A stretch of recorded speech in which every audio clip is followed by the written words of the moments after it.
4 से 5 अहम शख्सियात वजीर आजम के साथ नाअहल होंगे। आरिफ हमीद भट्टी का अहम इंकशाफ। एक प्रोग्राम में गुफ्तगू के दौरान सीनियर सहाफ़ी आरिफ हमीद भट्टी का कहना था कि चीफ जस्टिस ने ये वाज़ेह कर दिया है कि जो फैसला किया है उससे पीछे नहीं हटेंगे, चाहे सोशल मीडिया पर प्रोपेगेंडा करो या बंद कमरों में कुछ भी करो।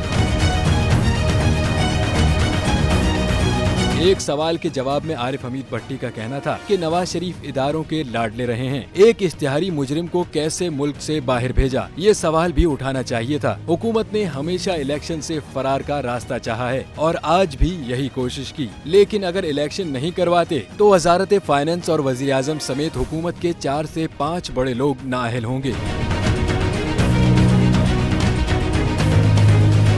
उन्होंने मजीद कहा कि ये लोग सितंबर गुजारना चाहते हैं क्योंकि सितंबर में मौजूदा चीफ जस्टिस नहीं होंगे। आरिफ हमीद ने सवाल उठाए कि राना सनाउल्लाह ने सुप्रीम कोर्ट के फैसले पर कई बार कहा कि हम नहीं मानते, तो क्या ये तौहीन अदालत नहीं है? क्या मौजूदा हुकूमत और 14 जमातों के फराइज में शामिल नहीं कि सुप्रीम कोर्ट के फैसले पर अमल दरामद करें? उन्होंने कहा कि अगर हालात खराब हैं तो हुकूमत इनकी है, इसलिए जिम्मेदार भी यही लोग हैं।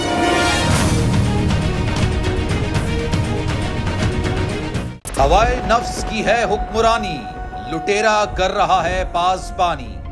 बोल न्यूज के मार्केटिंग हेड आकाश राम ताहाल लापता, तफ्तीशी इदारे जवाब देने से कासिर। अहले खाना परेशान, बेटे की जुदाई में माँ गम से निढाल। जो बच्चो हिंदू हुआ पर आए थे जो को आन पाकिस्तानी, मुखे मेहरबानी करे पंहिंजो आकाश वापस कयो।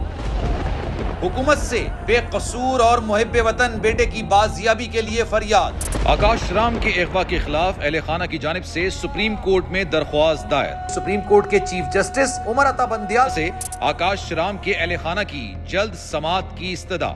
मुश्किल की इस घड़ी में आलमी मीडिया ने भी उठाई आवाज। CNN, आज तक, इंडिया टुडे, टाइम्स नाउ समेत आलमी मीडिया ने आकाश राम के अगवा के खिलाफ दिया बोल का साथ। उफ क्या जुल्म है, बोल इंसाफ का मुंतजिर। सब्सक्राइब करें और बेल दबाएं ताकि कोई खबर रह न जाए।